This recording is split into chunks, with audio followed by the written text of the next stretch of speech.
ഇന്നത്തെ നമ്മുടെ topic fashion cycle, പിന്നെ fashion designing terminology, fashion business. അപ്പോൾ നമ്മൾ കഴിഞ്ഞ ക്ലാസ്സിൽ ഫാഷൻ എന്താണെന്ന് അതിൻ്റെ ക്ലാസിഫിക്കേഷനൊക്കെ പറഞ്ഞിരുന്നു. അപ്പോൾ ഇത് ഫാഷനെ റിലേറ്റ് ചെയ്ത ടോപ്പിക്കുകളാണ് ഇനി വരുന്നതും. അപ്പം നമ്മൾ ഇതിൽ പറയാൻ പോകുന്നത് ഏതൊക്കെയാണെന്ന് വെച്ചാൽ ഫാഷൻ സൈക്കിൾ എങ്ങനെയാണ് അതിൻ്റെ ഒരു പുതിയൊരു ഫാഷൻ ഇറങ്ങിക്കഴിഞ്ഞാൽ അത് ഏതൊക്കെ സ്റ്റേജിൽ കൂടിയാണ് കടന്നു പോകുന്നത്, അതാണ് ഫാഷൻ സൈക്കിൾ. അതിൻ്റെ ഒരു ചക്രം, നമ്മൾ കാലചക്രം എന്നൊക്കെ പറയുന്ന പോലെ ഒരു സൈക്കിളാണത്. പിന്നെ ഉള്ളത് ടെർമിനോളജി എന്ന് പറഞ്ഞാൽ എന്താ, നമ്മൾ ഫാഷനുമായിട്ട് റിലേറ്റ് ചെയ്തിരിക്കുന്ന ടേംസ്. അപ്പോൾ ഇതിൽ ഞാൻ ടെക്സ്റ്റിലുള്ള ടേംസ് മാത്രമേ ഇൻക്ലൂഡ് ചെയ്തുള്ളൂ. ഇതല്ലാതെ നമുക്ക് ഒരുപാട് ടെർമിനോളജി ഉണ്ട്, അത് വേറെ ആയിട്ട് തന്നെ തരാം കേട്ടോ. ഇത് ഫാഷൻ്റെ ആ ടോപ്പിക്കിൽ ടെക്സ്റ്റ് ബുക്കിലുള്ളത് ഞാൻ തരുന്നതാണ്, ടെർമിനോളജീസ്. പിന്നെ ഉള്ളത് ഫാഷൻ ബിസിനസ്, അതും ചെറിയൊരു ടോപ്പിക്കാണ്. അപ്പോൾ ഇത്രയാണ് നമ്മുടെ ഇന്നത്തെ ടോപ്പിക്കുകൾ. ഓക്കെ, അപ്പം നമ്മൾ ഫാഷൻ എന്താണെന്നൊക്കെ പറഞ്ഞു അല്ലേ. ഓരോരുത്തർക്കും ഓരോ ഇൻഡിവിജ്വലിനും പ്രത്യേകമായിരിക്കും. ഓരോരുത്തരുടെയും നമ്മുടെ കൺസെപ്റ്റ് ഫാഷൻ എന്ന് പറയുന്നത് വ്യത്യാസം ഉണ്ടാവും. എല്ലാവരും ഒരുപോലെ ആയിരിക്കില്ല നമ്മൾ ഫാഷനെ എക്സ്പ്ലെയിൻ ചെയ്ത് പറയുന്നത്. അപ്പം ഇതിൽ ഫാഷൻ എന്ന് പറയുന്നത് ഒരു പെർട്ടിക്കുലർ സ്റ്റൈലായിരിക്കും. അത് പോപ്പുലറായിട്ട് ഒരു ടൈം പീരീഡിലുള്ള ഒരു പോപ്പുലറായിട്ടുള്ളൊരു സ്റ്റൈലിനെ നമ്മൾ ഫാഷൻ എന്ന് പറയും. ഓക്കെ, അപ്പം നമ്മുടെ ഫാഷൻ സൈക്കിൾ എന്ന് പറഞ്ഞാൽ അതിന് 5 സ്റ്റേജസ് ഉണ്ട്. ഓക്കെ, ഫാഷൻ ഇങ്ങനെ നമ്മൾ ആദ്യം നമ്മൾ ആ ഫാഷനെ മാർക്കറ്റിലേക്ക് ഇൻട്രൊഡ്യൂസ് ചെയ്തു, പിന്നെ അതിൻ്റെ ആ ഒരു വളർച്ച, പിന്നെ അത് മാക്സിമം എത്തിയിട്ട് പിന്നെ അതിൻ്റെ ഡിക്ലൈൻ, അത് പിന്നെ എന്താ പറയുക അവിടെ അവസാനിക്കുന്ന ഒബ്സലൻസ്. അപ്പോൾ അത്രയും സ്റ്റേജസ് നമ്മൾ ഫാഷൻ്റെ എല്ലാ ഫാഷനും ഉണ്ടാവും. ചിലത് ഫാഷൻ പെട്ടെന്ന് തീരാത്തതും ഉണ്ടാവും കേട്ടോ. ഫാഷൻ നമ്മൾ അവിടെ തീർന്നെങ്കിലും പിന്നെയും ചിലപ്പോൾ അത് റിപ്പീറ്റ് ചെയ്തിട്ട് പിന്നെയും വരാൻ ചാൻസ് ഉണ്ട്. അതിനൊരു റീബേർത്തൊക്കെ ആയിട്ട് പിന്നെയും വരാനുണ്ട്. അപ്പോൾ പണ്ടത്തെയൊക്കെ നമുക്കറിയാം ബെൽ ബോട്ടം പാൻസ് പണ്ടുണ്ടായിരുന്നു അല്ലേ. പിന്നെ അത് പെട്ടെന്ന് അത് കഴിഞ്ഞു. പിന്നെ കുറേ കാലം കഴിഞ്ഞതിന് ശേഷം പിന്നെ ആ ഒരു മോഡല് പിന്നെ ഇറങ്ങി. അപ്പോൾ എന്ന് പറഞ്ഞാൽ അത് അവിടെ ഓബ്സലൻസ് കഴിഞ്ഞു, പിന്നെ അത് സ്റ്റാർട്ട് ചെയ്ത പോലെയാണ്, അതിൻ്റെ ഒരു റീബർത്ത് പോലെ വരുന്നുണ്ട്. അപ്പം മെയിനായിട്ടും 5 സ്റ്റേജസ് ആണ് ഫാഷൻ സൈക്കിളിനുള്ളത്. അപ്പം നമ്മൾ ഫസ്റ്റ് അതെന്ന് പറഞ്ഞാൽ നമ്മളെ ഇൻട്രൊഡക്ഷൻ സ്റ്റേജ്, പിന്നത്തത് rise, peak stage, decline stage and obsolescence. Obsolescence means death, ആ ഒരു ഫാഷൻ്റെ അവസാനിക്കുന്നത് അവിടെ, അതവിടെ തീരുന്നതാണ്. ചില ഫാഷൻ അങ്ങനെയാണല്ലോ, നമ്മളവിടെ ഒരു പ്രത്യേക ഒരു ടൈം പീരീഡിൽ നന്നായിട്ട് പീക്ക് പോയിൻ്റ് വരെ എത്തും. പക്ഷെ എല്ലാവരും ആക്സെപ്റ്റ് ചെയ്ത് കഴിഞ്ഞാലോ പിന്നെ അതിന് മൂവ് ചെയ്യാനില്ല. കാരണം എല്ലാവരും ആ ഫാഷൻ ആക്സെപ്റ്റ് ചെയ്തു, എല്ലാവരും വാങ്ങിച്ചു കഴിഞ്ഞു, പിന്നെ അത് പിന്നെ കണ്ടിന്യൂസ് ആയിട്ട് വാങ്ങണമെന്നില്ല. അപ്പോൾ അത് അവിടെ തീർന്നു ഫാഷൻ. അപ്പോൾ അതിനെയാണ് ഒബ്സലൻസ് പറയുന്നത്. അപ്പോൾ നമുക്ക് ഓരോ സ്റ്റേജസും നോക്കാം. അപ്പോൾ ഇതാണ് അതിൻ്റെ ഒരു സൈക്കിള്. അപ്പോൾ ഫസ്റ്റ് നമ്മളിതാ കണ്ടോ, ഇവിടെയാണ് ഇൻട്രൊഡക്ഷൻ വരുന്നത്. പിന്നെ ഇത്രയാണ് റൈസ് എന്ന് പറഞ്ഞാൽ എന്താ, അത് ഇൻട്രൊഡ്യൂസ് ചെയ്തു, അതിന് ചെറുതായിട്ടൊരു വളർച്ച വന്നു അല്ലേ. എല്ലാവരുടെയിലും ആക്സെപ്റ്റ് ചെയ്ത് വരുന്നതാണ് റൈസ്. പിന്നെ പീക്ക് പോയിൻ്റ് എന്ന് പറഞ്ഞാൽ എന്താ, ഹയസ്റ്റ് പോയിൻ്റ്, അതായത് ഇവിടുന്ന് ഇതാണ് ഏറ്റവും വലിയ പോയിൻ്റ് വരുന്നത് അല്ലേ, ഇത്രയും ഹയസ്റ്റ് പോയിൻ്റ്. അപ്പോൾ അതിനെയാണ് നമ്മൾ ഹയസ്റ്റ് പോയിൻറ്റിനാണ് പീക്ക് പോയിൻ്റ് അല്ലെങ്കിൽ പീക്ക് സ്റ്റേജ് എന്ന് പറയാം. പിന്നെ അത് സ്റ്റാർട്ട് ചെയ്തു എന്ത്, ഡിക്ലൈൻ ചെയ്യാൻ, അത് അവിടെ തീരാനുള്ള സ്റ്റാർട്ടിംഗ് ആണ്. ഇവിടെ എത്തുമ്പോഴേക്കും ഒരു ഡിക്ലൈനായി, പിന്നെ താഴെ എത്തുമ്പോഴേക്കും അത് തീർന്നു അവിടെ, ഒബ്സലൻസ്. ഓക്കെ, ഇവിടെ കാണിച്ചിരിക്കുന്ന ടൈമാണ്. ഈ ടൈമിനനുസരിച്ചാണ് ഓരോ സ്റ്റേജും കടന്നു പോകുന്നത്. അപ്പോൾ ഫസ്റ്റ് നമ്മൾ ഇൻട്രൊഡക്ഷൻ സ്റ്റേജ്. അപ്പോൾ ഇൻട്രൊഡക്ഷൻ സ്റ്റേജിൽ എങ്ങനെയായിരിക്കും, എല്ലാ കൺസ്യൂമേഴ്സും അത് നമ്മൾ ഒരു ഫാഷൻ വന്നു കഴിഞ്ഞാൽ എന്ത് ചെയ്യും, എല്ലാവരും അത് ലിമിറ്റഡ് ആക്സെപ്റ്റൻസ് ആയിരിക്കും. ഫസ്റ്റ് വന്ന ഉടനെ തന്നെ എല്ലാവരും വാങ്ങണമെന്നില്ല അല്ലേ. അത് ഏതെങ്കിലും ഫാഷൻ സെലിബ്രിറ്റീസോ അല്ലാതെ ഏതെങ്കിലും സെലിബ്രിറ്റീസ് എന്ന് പറഞ്ഞാൽ അറിയാലോ, ഫേമസ് ആയിട്ടുള്ള ആൾക്കാരായിരിക്കും ചിലപ്പോൾ ആ ഫാഷൻ ആദ്യമായിട്ട് എന്തെങ്കിലും ഒരു അഡ്വർടൈസ്മെൻറ്റിൽ കൂടെ പുറത്തേക്ക്, അതായത് മാർക്കറ്റിലേക്ക് നമ്മൾ കാണുന്നത്, അഡ്വർടൈസ്മെൻറ്റ് കാണാമല്ലോ. അപ്പോൾ അങ്ങനെ ഒരു ഫാഷൻ ലീഡേഴ്സ് അല്ലെങ്കിൽ സെലിബ്രിറ്റികൾ നമ്മൾ ആദ്യം ആ ഒരു ഫാഷൻ ഇൻട്രൊഡ്യൂസ് ചെയ്യുന്നു. ആ സമയത്ത് എങ്ങനെയാണ്, ക്വാണ്ടിറ്റി പ്രൊഡക്ഷനൊക്കെ ആ ഒരു ഫാഷനിലുള്ളത് കുറവായിരിക്കും പ്രൊഡക്ഷൻ. പിന്നെ ആ സമയത്ത് ആ ഒരു ഫാഷൻ നല്ല കോസ്റ്റ്ലി ആയിരിക്കും.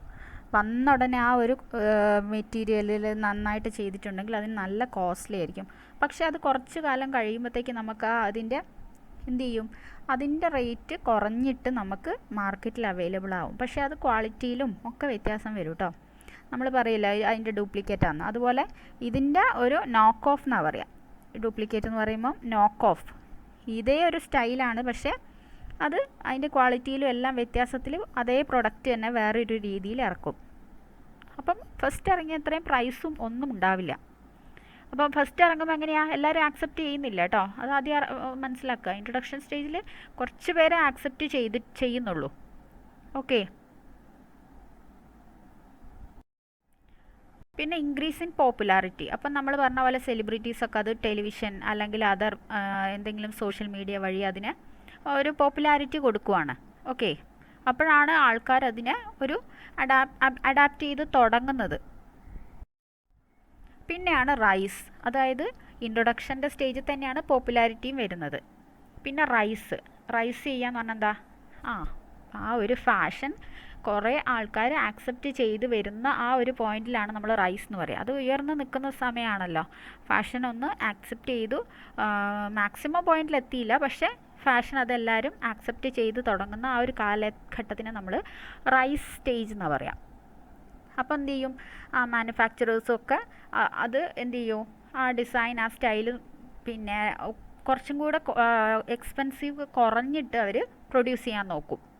ഓക്കെ. കുറച്ച് വ്യത്യാസങ്ങൾ ഉണ്ടാവും കേട്ടോ. അപ്പോൾ എല്ലാവർക്കും അത് അഫോർഡബിൾ ആണ്, എല്ലാവർക്കും അത് വാങ്ങിക്കാനുള്ളൊരു കപ്പാസിറ്റി ഉണ്ടാവും. ആദ്യത്തേത് നമ്മൾ പറഞ്ഞു ഹൈ പ്രൈസ് ആയിരിക്കും. പിന്നെ ഇതെല്ലായിടത്തും അവൈലബിൾ ആയിരിക്കും, കുറേ ആൾക്കാർ ആക്സെപ്റ്റ് ചെയ്യും, അതിൽ എന്തെങ്കിലും അഡാപ്റ്റേഷൻസ് എന്തെങ്കിലും ചേഞ്ചസ് ഒക്കെ വരുത്തും. പിന്നെ അത് മാസ് പ്രൊഡക്ഷൻ ഉണ്ടാവും. ഫസ്റ്റ് നമ്മൾ പറഞ്ഞതിൽ ലിമിറ്റഡ് ആയിരുന്നു പ്രൊഡക്ഷൻ. ഓക്കെ. റൈസ് ആകുമ്പോഴേക്കും അത് ഒരു ഫാഷൻ എല്ലാവരും ആക്സെപ്റ്റ് ചെയ്യാൻ തുടങ്ങുന്നു എന്ന് കാണുമ്പോൾ എന്ത് ചെയ്യും, പ്രൊഡക്ഷൻ കൂട്ടും, മാസ് പ്രൊഡക്ഷനാവും, ഒരു ബൾക്ക് ക്വാണ്ടിറ്റിയിൽ അതിൻ്റെ പ്രൊഡക്ഷൻ സ്റ്റാർട്ട് ചെയ്യും. Peak in popularity. പീക്ക് എന്ന് പറഞ്ഞാൽ എന്താ, അതിൻ്റെ ഹയസ്റ്റ് ലെവലിലെത്തുന്നത്, എല്ലാവരും ആക്സെപ്റ്റ് ചെയ്യുക. അതായത് ആ ഫാഷൻ എല്ലാ ആൾക്കാരും കൺസ്യൂമറിലേക്ക് എല്ലാവരിലേക്കും എത്തുക. അപ്പോൾ എല്ലാവരും മാസ് പ്രൊഡക്ഷൻ ആയ കാരണം എല്ലാവർക്കും മാസ് ആക്സെപ്റ്റൻസ് ഉണ്ടാവും അല്ലേ. പിന്നെ എന്താണ്, വെറൈറ്റി പ്രൈസസിലും അവൈലബിൾ ആയിരിക്കും. ഒരു സാധനം നമ്മൾ ഹൈ കോസ്റ്റ്ലി ആണെങ്കിൽ അതേ സാധനം തന്നെ നമുക്ക് വില കുറഞ്ഞിട്ടും അവൈലബിൾ ആവും. ഓക്കെ. അപ്പോൾ അത് അതിൻ്റെ ടൈമിനനുസരിച്ച് അത് ചിലപ്പം ക്ലാസിക് ആവാം. കാരണം ക്ലാസിക് എന്ന് പറഞ്ഞാൽ എന്തായിരുന്നു, കുറേ കാലം നിൽക്കുന്നത്, ഇപ്പോഴും നിലനിൽക്കുന്ന ഒരു സാധനത്തിനെയാണ് നമ്മൾ ക്ലാസിക് എന്ന് പറയുക. ഓക്കെ. പിന്നെ ഡിക്ലൈൻ എന്ന് പറഞ്ഞാൽ എന്താ, അപ്പോൾ എല്ലാവരും നമ്മൾ നേരത്തെ സ്റ്റേജിൽ പീക്ക് സ്റ്റേജിൽ എങ്ങനെയാണ്, എല്ലാവരും മാസ് പ്രൊഡക്ഷൻ ഉണ്ടായിരുന്നു, മാസ് ആക്സെപ്റ്റൻസ് ഉണ്ടായിരുന്നു, എല്ലാവരും ആക്സെപ്റ്റ് ചെയ്തു. പിന്നെ ആൾക്കാർക്ക് അത് ബോറടിക്കും. അങ്ങനെയല്ലേ, നമുക്ക് ഒരു കാര്യം നമ്മൾ ഡ്രസ്സ് മേടിച്ചു, ഒരു പർട്ടിക്കുലർ ഫാഷൻ, അങ്ങനത്തെ ഇപ്പോൾ 1-2 വാങ്ങിച്ചു കഴിഞ്ഞാൽ പിന്നെ നമുക്ക് അതിനോടൊരു താല്പര്യം ഉണ്ടാവില്ല, ബോറായി. അത് എന്താ പറയുക, എല്ലാവർക്കും ഉണ്ട്, പിന്നെ അത് തന്നെ ഉപയോഗിക്കാൻ വലിയ താല്പര്യം കാണിക്കില്ല. അപ്പോൾ എന്ത് പറ്റും,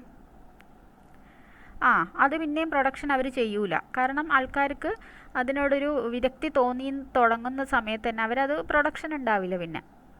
അപ്പോൾ ഡിമാൻഡ് കുറഞ്ഞു. അപ്പം എന്ത് ചെയ്യും, ഒന്നും വലിയ വിലയ്ക്കൊന്നും ആരും അത് വാങ്ങാൻ നിൽക്കില്ല. ഓക്കെ.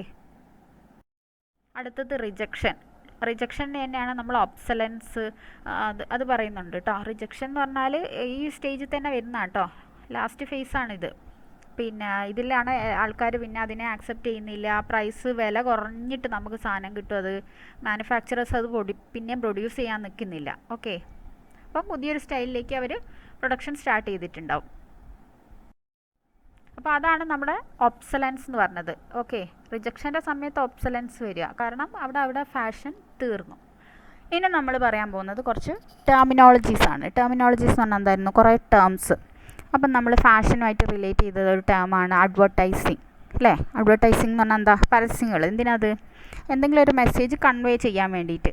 അതായത് നമ്മൾ ഇന്നൊരു ഫാഷൻ ഇറക്കി, അപ്പോൾ എല്ലാവരിലും എത്താൻ വേണ്ടിയിട്ട് നമ്മൾ എന്ത് ചെയ്യും, നമ്മൾ മാസ് മീഡിയ യൂസ് ചെയ്യും. മാസ് മീഡിയ എന്ന് പറഞ്ഞാൽ എന്താ, കൂടുതൽ ആൾക്കാർ കാണുന്ന ടെലിവിഷൻ ആവാം, അല്ലെങ്കിൽ ന്യൂസ് പേപ്പർ ആവാം, അല്ലെങ്കിൽ സോഷ്യൽ മീഡിയകളാവാം, അതൊക്കെ മാസ് മീഡിയ എന്ന് പറയാം. അപ്പോൾ എന്തെങ്കിലും ഒരു മെസ്സേജ് ഒരു ലാർജ് ഗ്രൂപ്പിനെ കൺവേ ചെയ്യാനുള്ള ഒരു ഇതിനെയാണ് നമ്മൾ അഡ്വർടൈസിങ് എന്ന് പറയുക. ഓക്കെ. പിന്നെ അപ്പാരൽ ഇൻഡസ്ട്രി എന്ന് പറഞ്ഞാൽ എന്താ? കോൺട്രാക്ടർ, ജോബേഴ്സ്, മാനുഫാക്ചറേഴ്സ് ഒക്കെ ഉള്ളൊരു ഇതാണ്. ക്ലോത്തിങ്ങുമായിട്ട് ബന്ധപ്പെട്ടുള്ള എല്ലാവരും ഉള്ളതിനെയാണ് നമ്മൾ അപ്പാരൽ ഇൻഡസ്ട്രി എന്ന് പറയുക. ഒരു കമ്പനിയാണ് അല്ലേ എല്ലാവരും ഉള്ള. ആക്സസറീസ് എന്ന് പറഞ്ഞാൽ എന്താ? അതായത് നമ്മുടെ ഗാർമെൻറ്റിൻ്റെ ഭംഗി കൂട്ടാൻ വേണ്ടിയിട്ട്, അപ്പിയറൻസ് കൂട്ടാൻ വേണ്ടിയിട്ട് നമ്മൾ അഡീഷണൽ ആയിട്ട് ഉപയോഗിക്കുന്ന എല്ലാത്തിനെയും നമ്മൾ ആക്സസറീസ് എന്ന് പറയും. ജ്വല്ലറി ആവാം, സ്കാർഫ് ആവാം, ബാഗ് ആവാം, ഹാറ്റ്സ് ആവാം, ഷൂസ് ആവാം, എല്ലാം നമ്മൾ ആക്സസറീസ് എന്ന് പറയും. ഓക്കെ. നമ്മളെ ഗാർമെൻറ്റിൻ്റെ അപ്പിയറൻസ് കൂട്ടാൻ വേണ്ടി അഡീഷണൽ ആയിട്ട് ഉപയോഗിക്കുന്ന എല്ലാത്തിനെയും നമ്മൾ ആക്സസറീസ് എന്നാണ് പറയുക. പിന്നെ ഉള്ളത് ബ്രാൻഡ്. നിങ്ങൾ കേട്ടിട്ടുണ്ടാവും, പല ബ്രാൻഡുകളുണ്ട് അല്ലേ? വാൻ ഹ്യൂസൻ, ലൂയി ഫിലിപ്പ്, പിന്നെ ഏതൊക്കെയാണ്? പീറ്റർ ഇംഗ്ലണ്ട്, സാധാരണ നിങ്ങൾ കാണുന്ന ബ്രാൻഡുകളാണ്. ഓക്കെ. ജോൺ പ്ലേയേഴ്സ്, ഒരുപാടുണ്ട്. അപ്പോൾ അതിൽ ബ്രാൻഡ് എന്ന് പറഞ്ഞാൽ എന്താ? എന്തെങ്കിലും ഒരു സിമ്പിൾ അല്ലെങ്കിൽ ഒരു നെയിം, അതായത് പിന്നെ അവരുടെ ഒരു പ്രത്യേക രീതിയിലുള്ള ഒരു ലോഗോ എന്തെങ്കിലും ആവാം, സിമ്പിൾ ആവാം ബ്രാൻഡ് എന്ന് പറയുന്നത്. ഓക്കെ. അവരുടെ ഒരു പിന്നെ എന്താ പറയുക, പ്രൊഡക്റ്റിൻ്റെ ക്യാരക്ടറിസ്റ്റിക്സ് ഒക്കെ അതിൽ ഉണ്ടാവും. ഓക്കെ. പിന്നെ ബോട്ടിക് എന്ന് പറഞ്ഞാൽ ഇപ്പോൾ എല്ലാവരും ഉപയോഗിക്കുന്ന വേർഡാണ് അല്ലേ? ബോട്ടിക് എന്ന് പറഞ്ഞാൽ എന്താ? അതൊരു ഫ്രഞ്ച് ടേമാണ്. അതാണ് അതിനൊരു വ്യത്യാസം വരുന്നത്. സാധാരണ ഒരു ഇംഗ്ലീഷ് ടേം അല്ലത്, ഫ്രഞ്ച് വേർഡാണ്. അതിനെന്താ പറഞ്ഞാൽ ഒരു ചെറിയ ഷോപ്പായിരിക്കും. പക്ഷേ അവിടെ എന്താ ചെയ്യുന്നത്? നമ്മൾ ഓരോ കസ്റ്റമേഴ്സിനും അനുസരിച്ചിട്ടുള്ള ഡിസൈൻസ് ക്രിയേറ്റ് ചെയ്ത് കൊടുക്കുകയാണ് അവർ ചെയ്യുന്നത്. അതായത് മാസ് പ്രൊഡക്ഷൻ ആയിട്ടൊന്നും ചെയ്യുന്നില്ല.